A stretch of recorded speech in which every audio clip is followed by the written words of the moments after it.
la Suisse est pays d'honneur au SIAM cette année, c'est parce que nous sommes convaincus, et la partie marocaine également, que nous avons des solutions à apporter pour le développement de l'agriculture au Maroc. Nous avons donc ensemble, avec la partie marocaine, choisi un certain nombre de thèmes qui nous intéressent.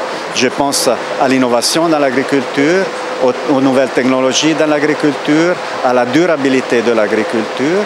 Et ensuite, ce que nous avons décidé de faire, c'est d'approfondir toutes ces questions avec nos entreprises du secteur privé, qui sont réunies au sein de ce pavillon et qui sont là pour approfondir ces thèmes avec des solutions concrètes. Pour chacun de ces thèmes que nous avons choisis, nous avons des entreprises qui sont là pour proposer des solutions. Et ça, c'est la façon de travailler de la Suisse, le secteur public avec le secteur privé. En effet, on a été invité d'honneur, on est très honorés et notre défi a été d'être à la hauteur de cette confiance que le gouvernement marocain nous a accordée.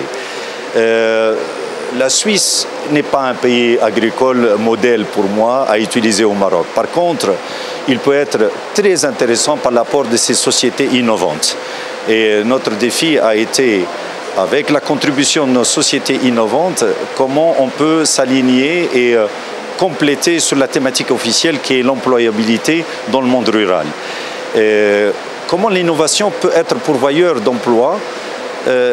Nous, le meilleur exemple, c'est la convention qu'on vient de signer actuellement avec CBio. Mais il y en a d'autres. L'application, elle est loin d'être exhaustive.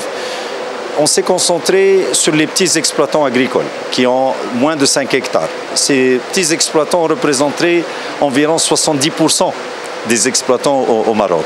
Donc c'est un vivier d'employabilité extraordinaire. Et quand on a une exploitation de moins de 5 hectares, en général, on est en mal de productivité. Parce que quand on a une petite terre, c'est difficile de sortir de l'autoconsommation ou des souks voisinants. Souvent, ils se limitent à ces petits marchés avec des prix qui ne sont pas très lucratifs pour eux. L'idée, c'est comment amener ces exploitants à devenir très compétitifs sur la place mondiale.